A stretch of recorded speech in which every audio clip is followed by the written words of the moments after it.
तानाशाही का अंत कभी कभी एक ही पल में हो जाता है और यही बांग्लादेश में शेख हसीना की तानाशाही के साथ हुआ है। तानाशाही शासन में सत्ता के हावी होते ही गोदी मीडिया और उसके समर्थक खिसक जाते हैं और जनता आराम गाहों में घुस जाती है। इतिहास गवाह है कि सद्दाम हुसैन से लेकर अन्य तानाशाहों तक सभी का अंत एक जैसा ही हुआ है और शेख हसीना का भी यही हश्र हुआ है। बांग्लादेश में शेख हसीना की तानाशाही का दौर 15 साल तक चला।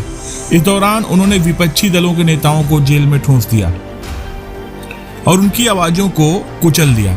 चुनाव आयोग उनके हाथों की कठपुतली बन गया। जनता बेरोजगारी, महंगाई और भ्रष्टाचार से त्रस्त हो चुकी थी। ऐसे में ज्वालामुखी का फटना तय था और आखिरकार यह फट ही गया। शेख हसीना पर गंभीर आरोप लगे जिन्होंने उन्हें तानाशाह साबित कर दिया।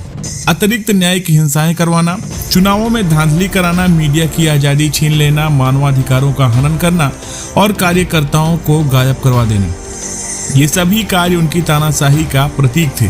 शेख हसीना ने लोकतंत्र का चोला पहनकर तानाशाही की है। बांग्लादेश में लोकतंत्र की हत्या बहुत पहले ही हो चुकी थी। अब अगर भारत में कांग्रेस, सपा, बसपा, आरजेडी, डीएमके और शिवसेना समेत सभी विपक्षी दल चुनाव का बहिष्कार कर दें और सत्ता दल जीत जाए तो क्या यह लोकतंत्र होगा? बांग्लादेश में भी यही हुआ था जब शेख हसीना पूर्ण बहुमत से प्रधानमंत्री बनी।